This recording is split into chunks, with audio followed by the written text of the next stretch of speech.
inaugural conference 4 years ago, and it just gets better and better. So it's great to have all of you here. Wells is is honored to be a corporate sponsor, and particularly honored to be able to introduce and support our keynote speaker this morning. And I'm honored to have the opportunity to introduce our speaker. And when I think of the coach, Minnesota, I lived in Minnesota previously. Actually, I'm back again. But there was a lot of discussion about a new football coach that was coming to turn around the University of Minnesota Golden Gophers. And a lot of excitement. Lou had done that 3 times before, so it was almost a certainty this time. And he only stayed for 1 winter. Lou's a smart guy. I can only say that because, of course, I live in Minnesota. But before Minnesota, Lou proved himself as a turnaround expert. He turned around 3 losing programs with William and Mary, North Carolina State, and Arkansas. And he also turned around Minnesota in 1 year. He actually was there for 2 seasons. He hightailed it out as soon as he finished his 2nd season. In 2 years, he put Notre Dame back into a major postseason bowl after a 7-year drought for the Fighting Irish. And before Notre Dame, North Carolina State, he beat Iowa State in consecutive bowl appearances. So Lou won bowl games repeatedly against the odds, against top-ranked schools before his team had reached that level. So nobody wanted to play against Coach Holtz. He had 12 career postseason bowl game victories, putting him 5th on the all-time list. I mean, Lou's bowl games set numerous records with the number of teams, the number of wins. Back to Notre Dame. In his 3rd year after taking over at Notre Dame, they were a consensus national champion, and that was in 1988. Also in that year, they set a record 23-game winning streak, which has not been done before at Notre Dame. At his 11 seasons at Notre Dame, his overall record was 130-2.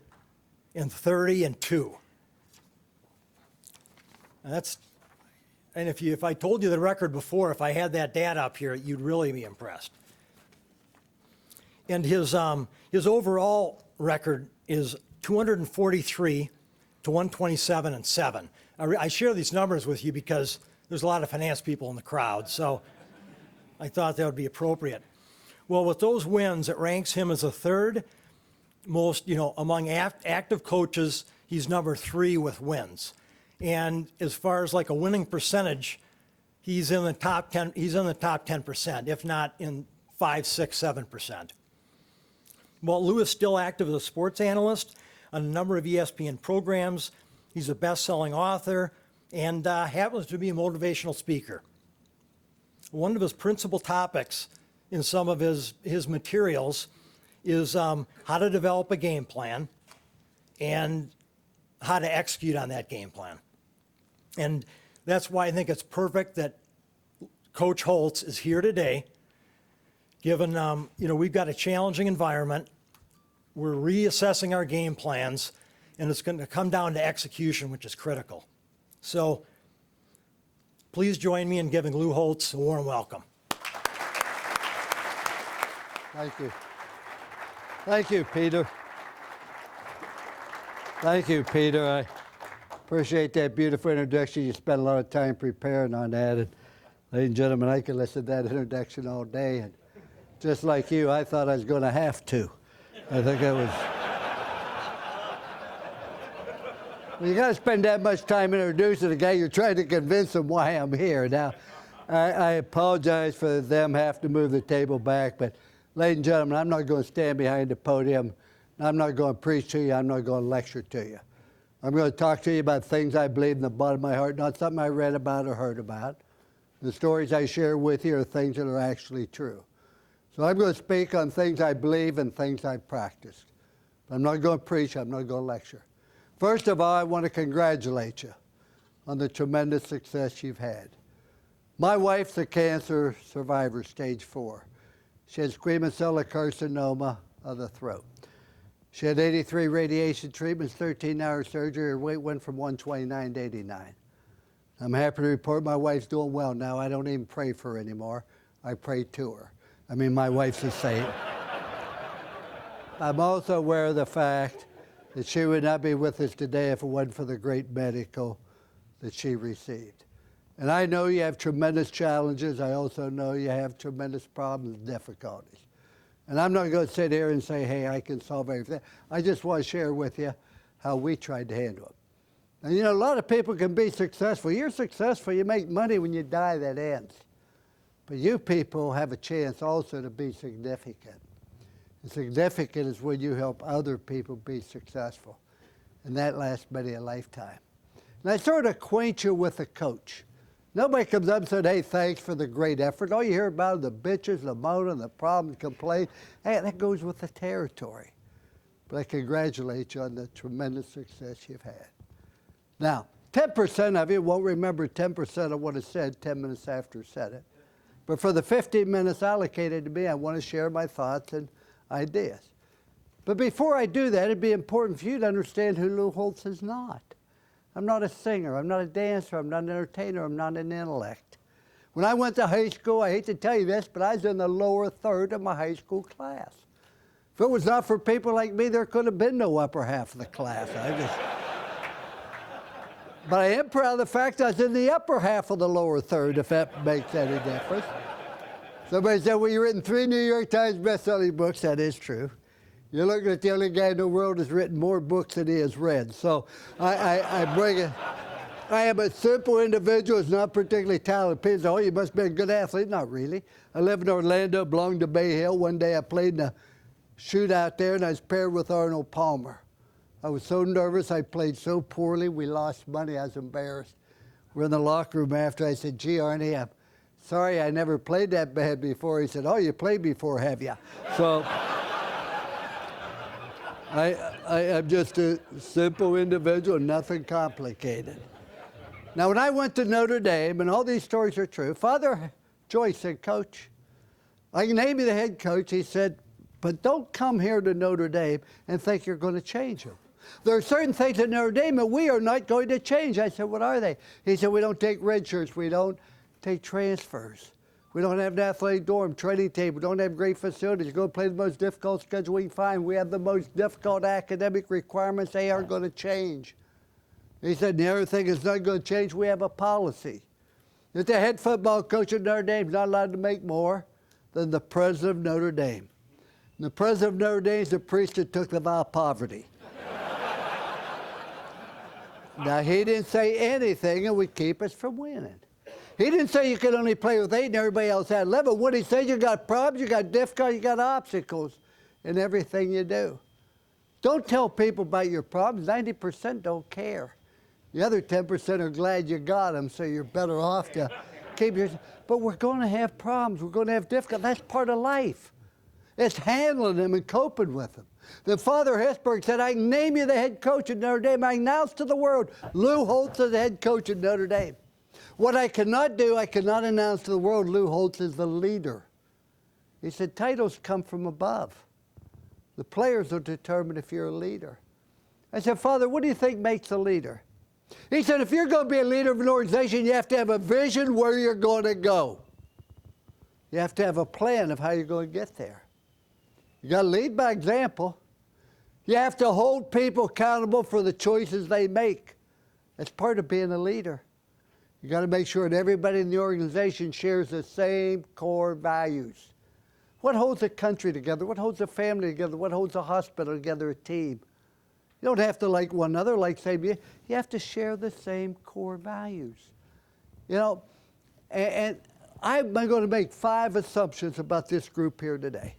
Same 5 assumptions I make with my children, I make with our football players. I'm going to assume you want to be successful in your personal life and happy. I'm going to assume you want to be successful in your professional life. I'm going to assume you want to feel needed by other people. Now, I'm going to assume you want to feel secure about your future. And I'm going to assume you want to go to heaven. Now, I have a plan. And I know you have all kinds of symposiums, seminars. I know I've read everything and I could read on this. All the different things you're talking about with the hospitals and doctors, etc. I'm not smart enough, but I do know this. This plan works. You follow this plan, I guarantee you check it once a month on these 5 points. Your life is smoother. As I say, I'm not very complicated. Now, understand this. The speech doesn't have to be long because the Gettysburg Address was only 300 words, and 200 of them were single syllables. And it doesn't have to be complicated. There are only 5 killers. But think what Michelangelo did with those 5 killers. There's only 7 musical notes, but think what Beethoven did to it. So it's not very complicated. I got to keep it simple, but it's something I believe. And there are 5 points of the plan. The first point's the attitude you have.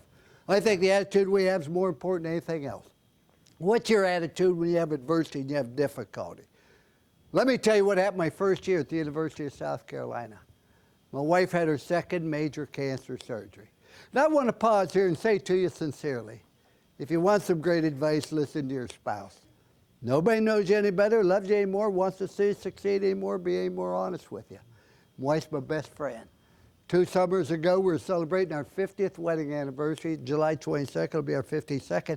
And I'm on a golf course. I said, 50 years with my best friend. The guy said, your wife's not your best friend, your dog is. I said, you're wrong. You don't know my wife. My wife's best friend. He said, you're wrong. He said, try this. Lock your dog and your wife in the trunk of the car. Come back in 2 hours and see which one's happy to see you.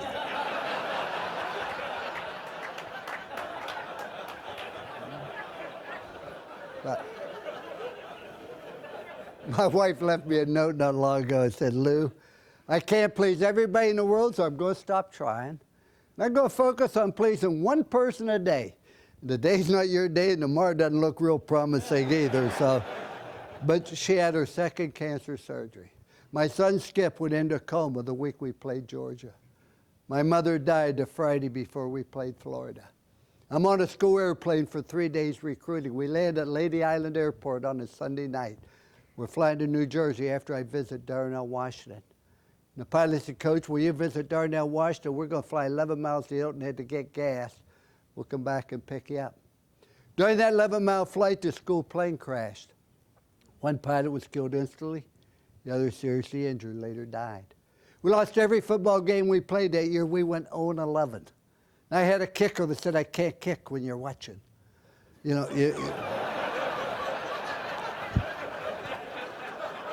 explained to him I was going to be at the games. That's part of the contract. Now, our record was 0-11, but records could be deceiving. We really weren't as good as our record would lead you to believe. And you talk about everybody bitching and moaning. The game's asked to buy, he's too old, nasty articles in the paper, nasty call-in shows. Everybody's down on you. I'm in an airport after that first year, and a guy came up and said, anybody tell you look like Lou Holtz? I said, happens all the time. He said, really makes you mad, doesn't it? You're on the bottom, ladies and gentlemen, you got 2 choices. You stay down or you pick yourself up. You can succeed when no one in the world believes in you. You have no chance to succeed if you do not believe in yourself.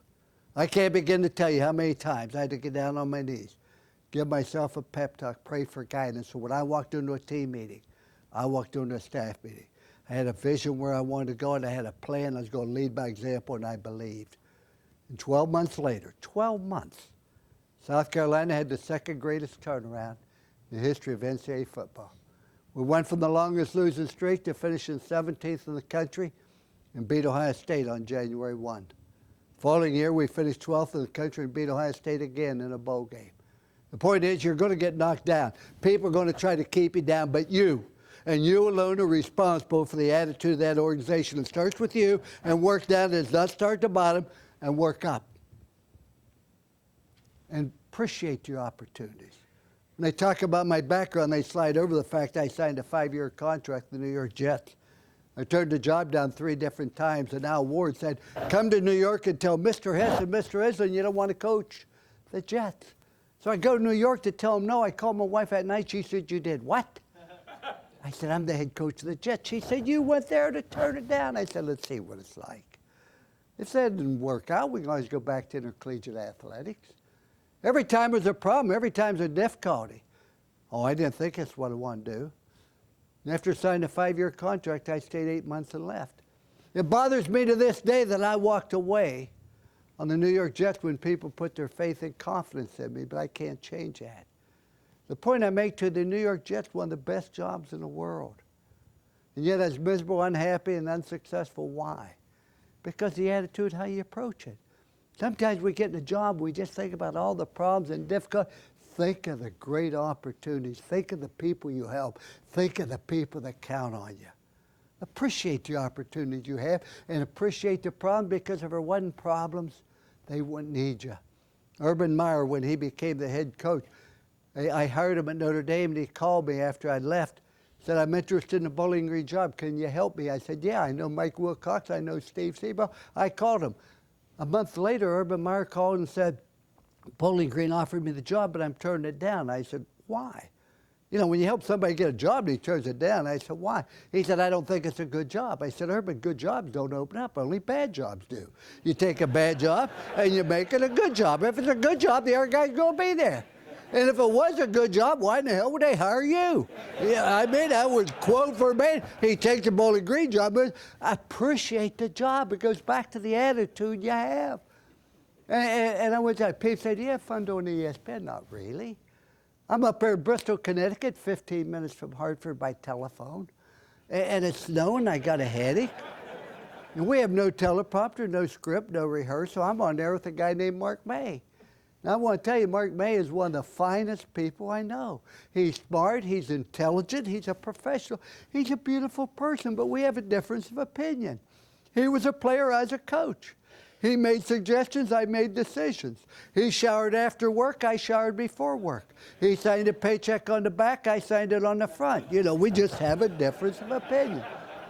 Now, people think that we're adversarial. Not really. I got a bumper sticker on my golf cart at Lake Nona. And everybody says, who's that for? The bumper sticker said, Jesus loves you. Everybody else thinks you're an asshole. You know, but I'm going to have fun with what I do. They turn the red light on, I'm going to have more fun than anybody else. Why? Because if you have fun doing something, people have fun being around you. Tom Sawyer painting the fence, oh, isn't this fun? Enjoy it. Doesn't mean you don't do stupid things. I got on there one time, called it University of Auburn. Well, the next week I had to get on TV and say, folks, I made a mistake. It's Auburn University. Many of you wrote me and told me. I understand. Please don't write me anymore. I'm a quick learner. I will not make the mistake. It's Auburn University, so please don't write thank you. I then turned to Reese Davis on national TV and I said, I had no idea that many people from Auburn could write. Oh, you're talking about the negro get bombarded. But just have fun with what you do. And you know, when I went to Notre Dame, we changed people's attitude. How do you do it? Common sense.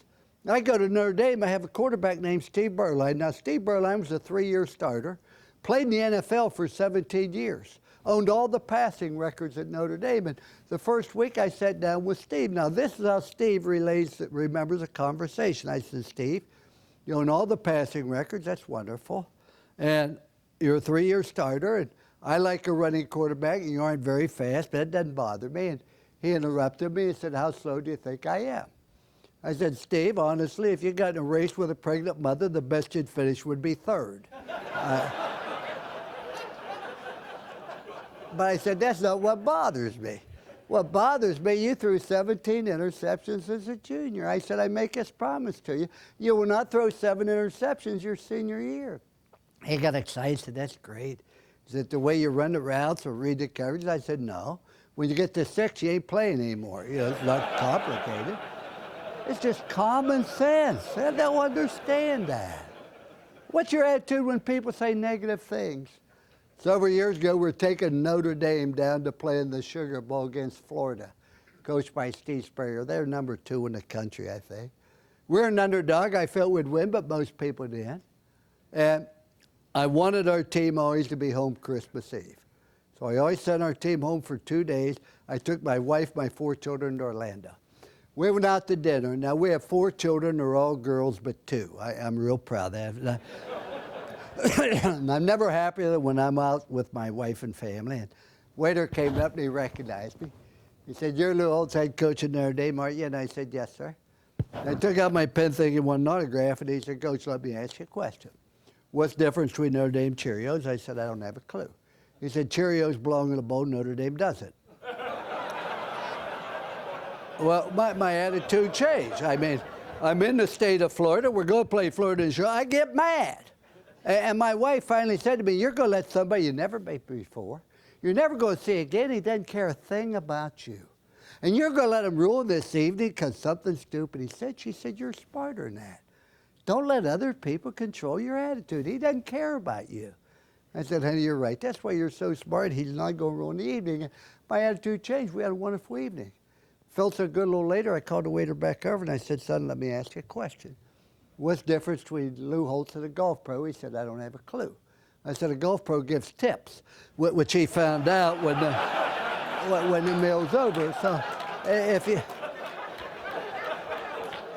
just calm as I could talk forever about the importance of attitude. Let me get to point number 2. You have to have a passion to win. And to me, a passion to win to me means 2 things. Number 1, it means sacrifice. Ladies and gentlemen, I could ask each and every one of you, come up here. Talk about your success. You'd have to talk about the sacrifice you and your family had to make. Ladies and gentlemen, there's no other way in this world we can succeed. There's going to be a sacrifice you and your family have to make. People don't understand that. It's like fundamentals. People get bored with fundamentals. I don't know the fundamentals that run the hospital, handling doctors. But I do know this, they're great football teams, the ones can block and tackle. I met a young man that played at Alabama this morning. I guarantee you Bear Bryant's teams blocked and tackled. The great teams are the ones that do the fundamentals. And fundamentals are basic, boring things you have to do day after day in order to be successful. Everybody wants to do the fancy things. So that you win because you fundamentally are sound. I would tell this story to our football team every fall. They get mad. They get bored by their 4th year, but I told them the first day they reported. I said, a guy walked in a pet shop, wanted to buy a bird. Had all these little birds for $1.97. The guy said, "You don't want that bird? I got the ideal bird for you, and it's $680. Guy said, "The bird looks like the others." He said, "Those birds stand there. This bird talks and sings." Guy said, "Gee, that's a lot of money." But I'm all alone. He bought the bird, came in the next day really mad, said, "Bird don't talk or sing." Guy said, "What did the bird do when he rang the bell?" He said, "What bell?" He said, "Didn't you buy the bell where the bird can get the proper tune?" He said, "No. Bird ain't going to talk or sing unless he can ring the bell, and the bell's only $19.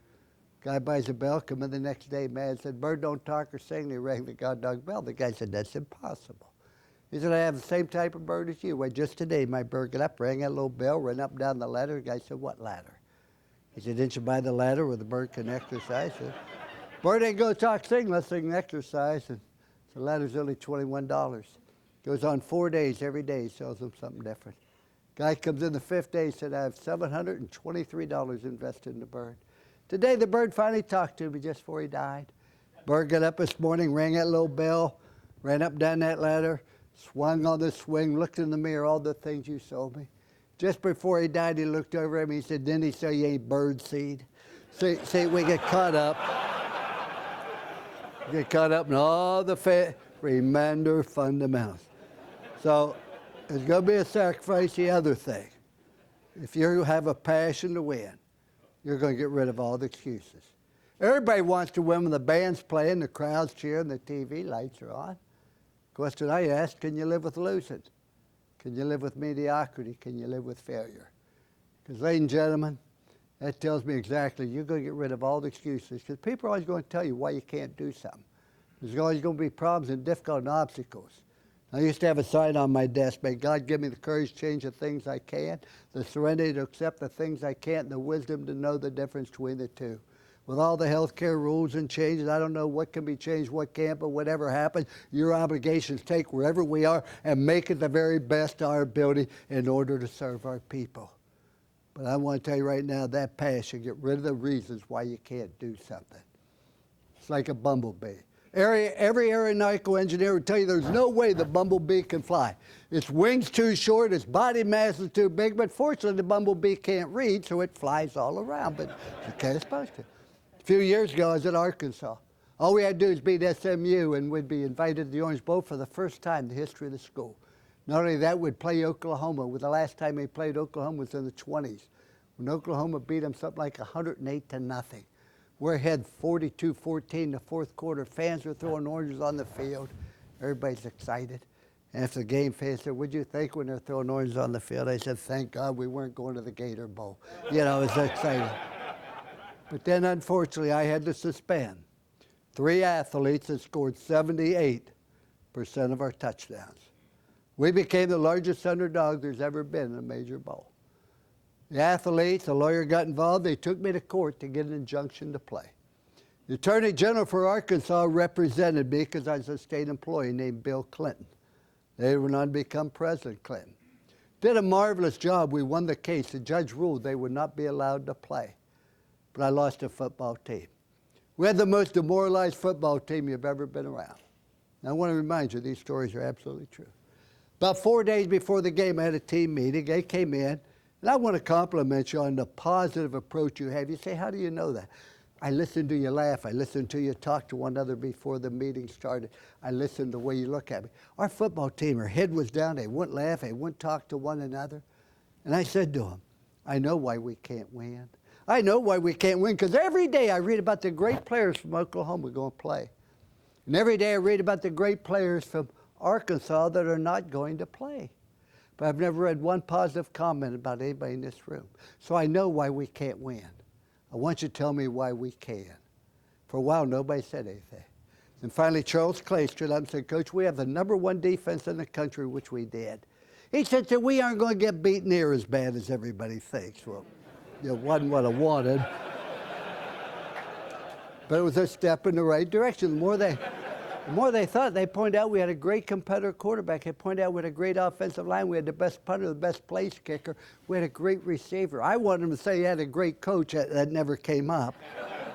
But when they left the room, it was a different team. Why? They focused on what we could do. Stop listening to everybody tell us why we couldn't. And that football team was the largest underdog there's ever been in a major bowl. 4 days later, beat Oklahoma, #1 in the country, by a score of 31-6. Not because of coaching, because a group of people start looking at why we could do something instead of listening to everybody tell us why we can't. Point number 3, focus on your purpose. What are you trying to do? Ladies and gentlemen, I'm not very smart. As I say, I went to school to eat my lunch. But I had 2 mandates. Graduate the athletes and win. That was my mandate. Graduate and win. Not put them in the pros, not get to know love. Graduate and win. You have 2 mandates. Help the patient and keep it solvent, or make a profit. If you're a nonprofit, you have an obligation to keep it solvent and an obligation to help the patient. That's all. Don't complicate it. It's no more complicated than that. How do I help the patient? How do we remain solvent? Both of them are equally important. Same as graduate and win. Now, I use common sense. Now, this story is basically true, but I will embellish it a little bit. I had a nun in the 7th grade, first time I ever used common sense, who disliked me. And probably with pretty good justification, because I was always saying things that upset her. There was a time Catholics could not eat meat on Friday the entire year round. You had to eat fish. I don't like fish, so every Friday I'd complain. I wish the apostles had been ranchers rather than fishermen, you know.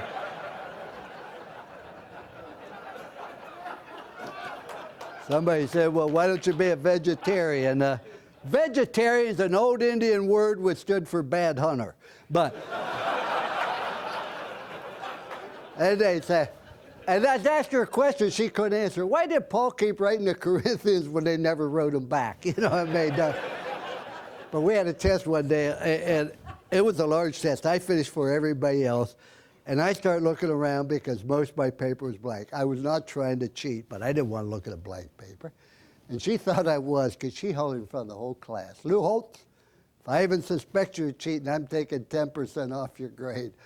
I got out the textbook and said, 90 sounds good to me. So just look and say, what's the easiest solution with the circumstance there?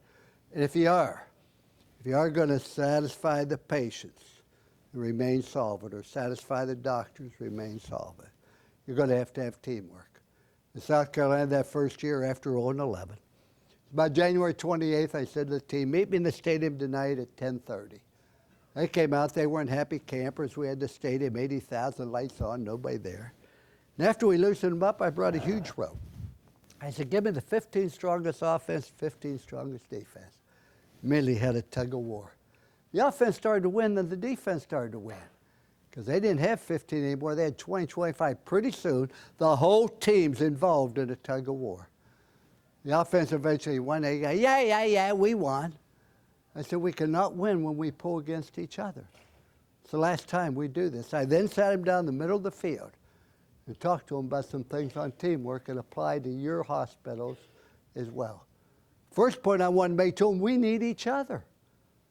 We need offense and defense and kicking game. We need coaches. We need trainers. We need players.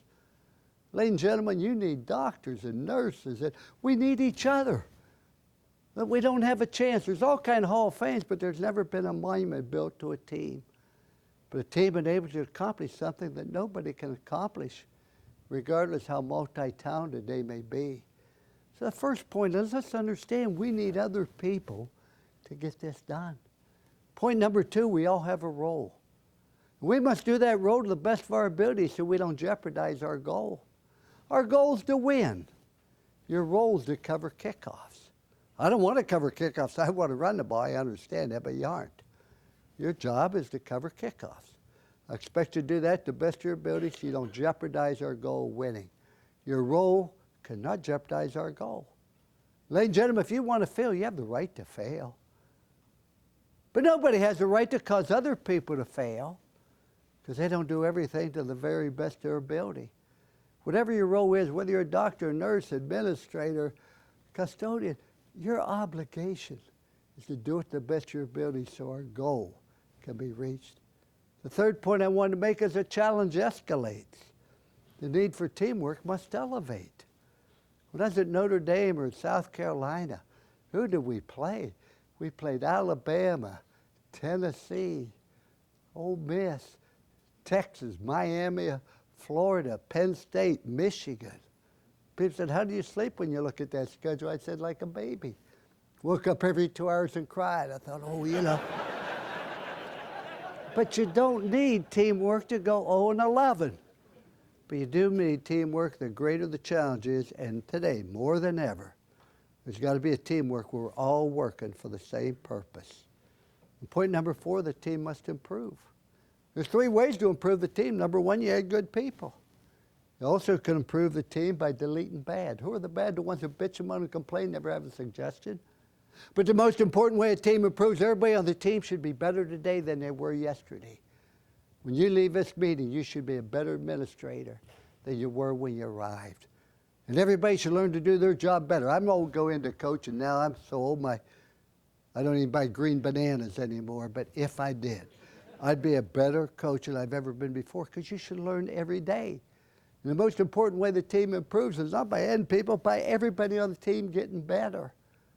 And you can't have a weak link on the team. I could go on and on, but those are just some points. If we're going to satisfy the needs of the patient and remain solvent, those are just certain things about teamwork. And the other thing that is also true, you got to embrace change. Nobody likes change. I don't like change. But make whatever changes you need for your mandate. Remember, more people get fouled up because they lose sight of their purpose. Ours was graduating to win. What do I have to do? What change do I have to make in order to graduate and win? Period. We moved study hall from the library where you felt like you're in jail into the library, our study hall. Where do the smart students go? Where do the girls go? Where are the computers? We became the only school to win the national championship and the graduation rate the same year in the history of football. Why did we make that change? We made whatever changes so we could graduate. We changed offense. Why? So we could win. Embrace change. Don't fight it, but don't just say, well, let's try this. What changes do I have to make to meet my mandate? They tell me in 1878 they invented the typewriter. Problem with the typewriter, if you type too fast, the key stuck. They said, we'll never sell a typewriter if the keys stick. So they put together a committee to keep them from sticking. I understand it came back a couple of weeks later and said, we got it solved. The guy said, how'd you get it to type faster? He said, we can't do that. He said, how are you going to keep it from sticking? He said, we're going to force the people to type slower. He said, how are you going to do that? He said, we're going to hide the letters on the keypad. We'll put A up there, we'll put B down here, we'll put Q there, and we'll put R there. Didn't you wonder why the letters on the keypad are screwed up? So you couldn't type fast. Today, no matter how fast you type, the keys won't stick. Oh, don't change that, see, because I'm used to that. Ladies and gentlemen, don't fight change, but embrace any change that allows you to meet your mandate. That's why it's so important to always stay clear. As a husband and father, my mandate was to make sure that our children always knew how much I loved their mother. More important, loving them. That's just basic fundamental. That's my mandate as a father, because it gave them a sense of security. I could talk forever about understand your mandate. Let me get to point number 4. You got to be a dreamer. Great leaders are dreamers. Martin Luther King stood up in front of 100,000 people and made one of the 10 famous speeches in the history of the world, where he said, I have a dream. And one man had a dream, and he got up and he believed it. He motivated this country and inspired this country and changed it for the better. Think about it, one man. In all due respect to Martin Luther King, do you think that speech would have had the same effect? And he stood up and said, I have a strategic plan, I was you. Strategic plans don't excite people. Having dreams do. I know you've heard me say this before, but just very briefly. I never had any goals. When I was a youngster, all I wanted to do was be a garbage collector because they only worked on Tuesdays. I thought that's a good deal. But I go to South Carolina. I'm there a couple of months. My wife's 8 months pregnant with her 3rd child. Spent every cent we had in the bank for a down payment on a home. I'm there 1 month. I go there under a guy named Marvin Bass. I get up on a Monday morning. The headline of the state paper reads, Marvin Bass resigns. I said to my wife, well, I wonder if he's related to my coach. An hour later, I'm unemployed. They hired Paul Dietzel. I didn't know Paul Dietzel, didn't know he's South Carolina. I'm unemployed. I'm out of a job after my wife gave birth to Kevin, who's now a lawyer. When I got out of Notre Dame Law School, I said, what's the most important thing you learned in law school? He said, if somebody's going to go to jail, make sure it's your client, not you. I said, that's good advice, son. Don't ever forget that. But I'm a stay-at-home dad feeling defeated. My wife went to work as an X-ray technician, which is her chosen profession. And she had bought me this book, The Magic of Thinking Big by David Schwartz. I never read. One day, the children taking a nap, I got the book and did what he asked me to do, made 5 columns, things I want to do as a husband and father. Column number 2, things I want to do religiously.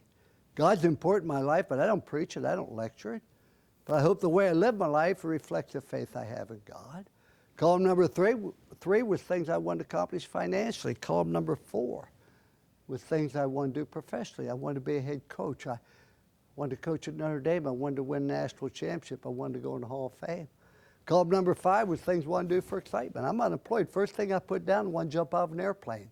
I was an officer in the Army, and I learned more in the military than I ever learned in the college classroom. And on June 3rd to June 10th, I'll be going to Afghanistan. I went to Iraq 2 years ago. I'll be going to visit with the troops this year.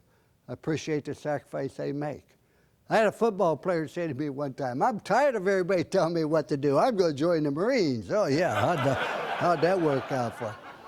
Then I wanted to land on an aircraft carrier, and I wanted to go on a submarine. I wanted to be on the Tonight Show with Johnny Carson. I wanted to go whitewater raft on the Snake River. I wanted to make a home run. I wanted to go to the White House for dinner. I wanted to visit with the Pope. I wanted to go to Pamplona and run with the bulls with a slower person. And I had 107 of them. My wife came home. I said, we're going to do them all, and that's when she had to get a job. So we made it 108. Now there's 108. I've done 102 of them. I've done everything I mentioned except run with the bulls. My youngest son's done that. So, ladies and gentlemen, don't go through life and be a spectator. Be a participant. Everybody needs 4 things in your life. If you don't have 4 things in your life, you're going to feel a tremendous void. Everybody needs something to do. Everybody needs someone to love and someone to love them. Everybody needs someone to believe in. And everybody needs something to hope for. Having something to hope for, ladies and gentlemen, is absolutely critical. And that's why dreams are so important, where you want to go. And don't make the mistake I made. I've done a lot of dumb things, but let me tell you the one thing I truly regret. I went to Notre Dame, took a program on the bottom, we took at the very top. And for 9 straight years, we went to a January 1 Bowl, sugar, cotton, orange, or fiesta. Nobody's done it before or since. For 10 straight years, we went into November with a chance to win the national championship. We took that program on top and we maintained it. It's the thing I regret more than anything else. There's a rule life said you're either growing or you're dying. The tree's either growing or it's dying. So's grass, so's a marriage, so's a bed, so's a person. Doesn't have a thing to do with age. I'm so old now, my birthday candles cost more than a cake, but what is critical? We went and we took that program on top, and you get on top and you say, this is pretty good. Let's maintain this. We finished second in the country at Notre Dame. You know, everybody called me an idiot. That idiot finished second. Guy finishes last in medical school, they call him doctor. That doesn't seem like that's fair, but that's life. But you get on top and you say, you know, everybody criticizes you. Let's not risk it. Let's not just, we got a good life here. Boy, we're on top. Let's maintain it. And whenever you maintain anything, never come up with a new idea, never have a reason to celebrate, you have no excitement. When I left the University of Notre Dame, I never thought I'd coach again. Where do you go from Notre Dame? According to my mother, go directly to heaven, you sit by the Pope. You don't coach. Then I went to live in a town where the average age is deceased. And what I found out, I wasn't tired of coaching. I was tired of maintaining. And the more successful you are, you reach a point and say, let's not risk what we've got. Let's maintain. That's why it's so important to have something to hope for. And point number 5 out of the 5 points of plan, I talked about attitude, about a passion to win, which is sacrifice, get rid of excuses, about understand what your mandate is, about having goals, but the 5th one, make good choices. Ladies and gentlemen, wherever you are in this world, good or bad, because of choices you make.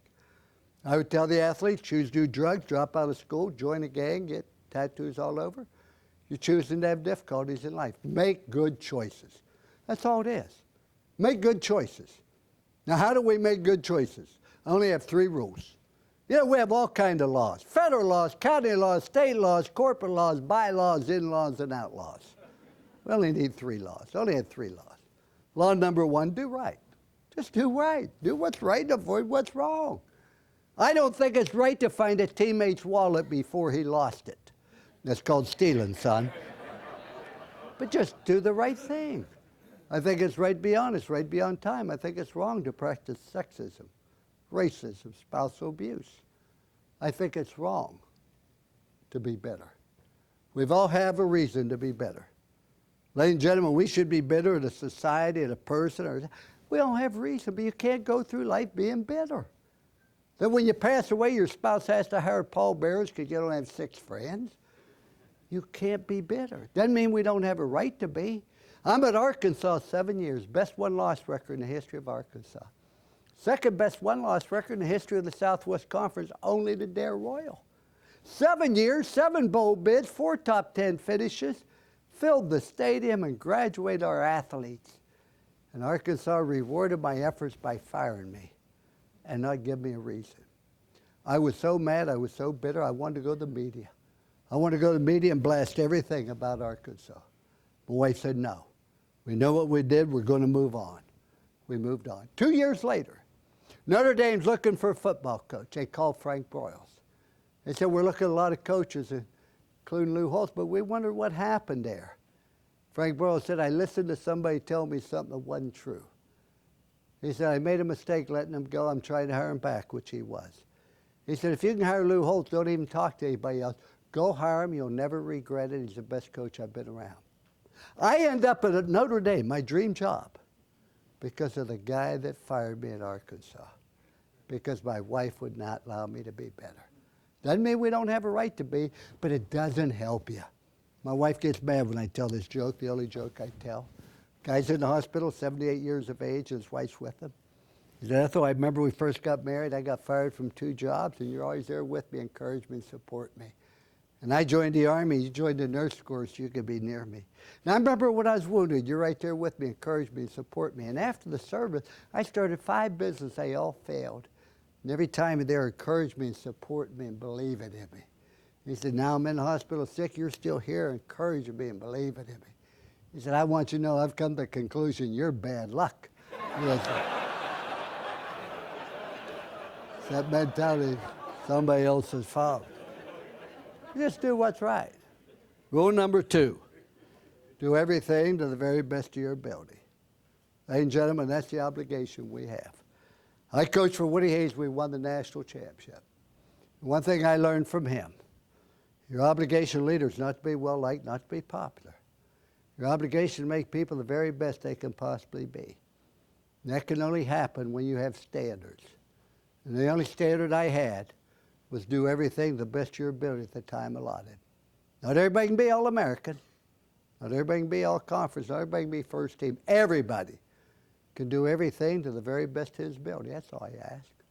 The last rule, I expect you to show other people you care. You walk in the room, your attitude, hey, here I am, look at me, it's all about me. It's your attitude, there you are, how can I help you? You know, ladies and gentlemen, you never meet anybody again that doesn't have a problem, doesn't need a smile, encouragement. I told you my wife's a stage 4 cancer survivor. We're opposite night and day. She said opposites attract and then attack, but she never does interviews. She's done one interview in her life. And they asked her, what did you learn from having cancer? My wife said, I learned how much my family loved me. We didn't love her anymore. We showed it. Why did she have to go through cancer before we reached out to let her know how important? You know why? Because we take people for granted. Those are the only 3 rules you need. I've never needed a 4th rule. Do the right thing, do the best you can, show people you care. It's the only rules I had for our children, our athletes, myself. Why are those 3 rules so important? Because everybody you meet asks 3 questions. Everybody you meet, question number 1, can I trust you? Can I trust your hospital? Ladies and gentlemen, without trust, there can be no relationship. My wife and I have been married together 104 years, 52 apiece, because I can trust her, she can trust me. Once you lose the trust of somebody, you can't get it back. How do you always maintain trust? If both sides just does the right thing. Why is it important to do the right thing when nobody's looking? So you'll always have trust. In South Carolina, we're 0-11. Been there 18 months. And I want to remind you, these stories are absolutely true and can be verified. It was about June 8th, I found out at 5 o'clock that 2 players from the previous team were arrested for selling drugs. I had the whole team in summer school. They ate dinner at 6 o'clock. I was so mad. I said, we have a team meeting at 7 o'clock. You know why I was mad? I am there 18 months and they didn't trust me enough to tell me that that was going on. Think of the embarrassment of the school, the football program. The next day, the headlines, 2 Gamecock players arrested for selling drugs. And I wanted to know why. I was mad.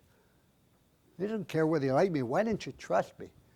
Nobody said anything. Then Jonathan Martin, a sophomore, got up and said, Coach, I trust you. He said, I believe this team trusts you. Looked around the room, said a lot of my teammates I don't trust. You lie, you cheat, you steal, you do drugs. And Andre Goodman, a defensive back, got up and said, I agree. I go to the shower, I got to lock my locker, it'll be pilfered. So I had the manager give me a sheet of paper. I hadn't planned this. I said, I want you to write down everything you did you regret. It'll be confidential. But come back tomorrow at 2 o'clock when summer school ended. They came into the meeting at 2 o'clock. I said, follow me. We went out to the practice field.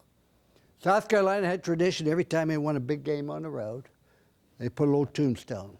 Date to name the score of the opponent. Wasn't a very big graveyard there, just a couple on there.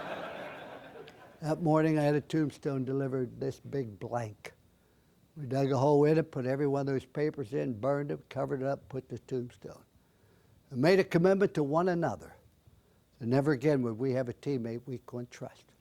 Never again would we have a teammate that wasn't committed to excellence. Never again would we have a teammate that didn't care about the team first. And if that came out and they knew about it and they couldn't, they'd bring it to me. 6 months later, South Carolina had the second greatest turnaround in the history of NCAA football, not because of coaching. The problem with South Carolina, there wasn't a trust with one another. Why? Because they knew people didn't do the right thing. Ladies and gentlemen, it's important to have people do the right thing, so not only can you trust them, they trust you, they can trust one another working within. And if there's a commitment to excellence. Because that's the second question everybody asks, do you want to be good? You can have all the slogans you want. First will be best, then will be first. You said the message whether you're committed to excellence by the standard you have. In South Carolina, Notre Dame, We're undefeated. We play Stanford. We're ahead 16-0. We get beat. We blew it. I was so mad I couldn't sleep. I went out Monday and I said, I want to tell you why we lost. Because of me. Because I started lowering the standards. I started accepting less than the best you're capable of doing. It's my fault, but that's changing. If I murder tonight, police won't even investigate it because you'll all be a suspect. We had an All-American guard. Aaron Taylor was injured. We had a very physical practice. Didn't take very long into practice to realize the second-string left guard was just going through the motions. I stopped practice. I said, what gives you the right to jeopardize your team's chances? The other 10 guys playing their heart out with nothing to show for it because his man made every play. I was so mad. Why? He couldn't give an explanation. I said, go stand on the sideline. Third-string left guard jumped in. I said, no, we're going to play without a left guard. Players looked at me crazy. I said, we'll play with Tim. We ran a play, and a guy came through the vacant area, hit Reggie Brooks as soon as he got the ball. Moment of silence, Reggie started to moan. He couldn't see. It scares you. Turned his helmet around. He was fine and came back to huddle. After 3 plays, the same results had open rebellion. I said, what's wrong? What's wrong? We don't have a left guard. I said, when did you notice? And he said, 3 plays. I said, we haven't had one all day. I'm tired of pretenders. I'm tired of imposters. I'm tired of impersonators. I said, we played last Saturday with 8 players and 3 imposters. I rather played with 8. Oh, we would have lost. But everybody said, wow, if we had 11 like them, nobody beat us. We never lost again for our next 17 straight games. Our last 5 games that year, we played 5 nationally ranked teams. Our average margin of victory was 17 points. So, ladies and gentlemen, don't be an imposter. Don't be an impersonator. Just do everything to the best of your ability. The last thing is show people you care. My time's rapidly running down. We have 2 types of people, those that lift up and those that pull down. We have husband coaches. The only way you can lift people up is when your self-confidence is good. What I found by following those 3 rules, your self-confidence goes because you get confident in yourself. So, ladies and gentlemen, there isn't anything complicated about it. I do full Ralph magic. I like to do a simple trick for you. Just like any other newspaper, you have front page for people who want to read the news. You have the comics for people who can't read. And we have the editorial page for people who can't think. But here's what I want you to do. I want you to take 2 people, can be anybody in this world. Take somebody you love, admire, and respect. Put these 3 questions on both people. Simple yes or no. Can you trust them? Yes or no. Are they committed to excellence? Yes or no. Do they care about you and the organization? Yes or no. Now, I used to do this with a phone book when I was younger, but now it gets a little harder. I guarantee you, the person you admire and respect, you just said yes to all 3 questions. The person you got a problem with, you pinpointed a problem. Either can't trust them, they aren't committed, or they don't care. See, there isn't any such thing as magic and how you do it, etc. Now, if somebody said,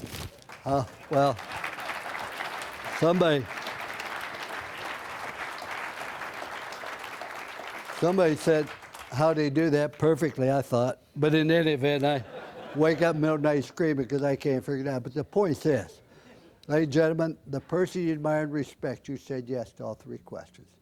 The person you got a problem with, you pinpointed the problem. You can't trust me, aren't committed, they don't care. Now, there's a statue of me at Notre Dame at the Lou Holtz Gate D. I guess they need a place for the pigeons to land, but if you ever go there, don't look at the statue, look at the base of it. There's 3 words on the pedestal: trust, commitment, love. I didn't put them there. Notre Dame put them there, and our players put them there, because those were the core values. Those were the 3 rules, and if you follow those 3 rules, you will always make good choices. You make good choices, life's easy. Now, did everybody always follow those 3 rules? No. But when they did, I'd sit them down and say, I don't believe that's the best you can do, and here's why. You got an A in Spanish 1, you're getting a D in Spanish 2. You missed class 3 times, study all twice, tutor once. I want to know why. I did not attack the performer, but I did attack the performance. You never want to attack the performer, but you have an obligation, leader, to attack the performance. And remember, when people need love and understanding the most, is usually when they deserve it the least. When I stood up here, I knew 10% of you wouldn't remember 10% of what I said 10 minutes after I said it. But for the last 53 minutes, you give me your most prized possession, and I didn't mean to talk that long, but it's your fault. If you gotten up and moved out, I quit a long time ago. But the things I shared with you are things I believe in the bottom of my heart. I've never found a need for any more than those 5 points. As I said, doesn't have to be complicated. 5 colors and 7 musical notes. But the attitude we have, point number 2, is having a passion to win. Point number 3, understanding your mandate. Number 4, you need 4 things in your life: something to believe in, something to do, something to hope for. And the last thing is making good choices. I leave with this very last thought. You want to be happy for an hour? Eat a steak. Want to be happy for a week? Yeah, sure. You want to be happy for an hour? Eat a steak. You want to be happy for a day? Play golf. You want to be happy for a week? Go on a cruise.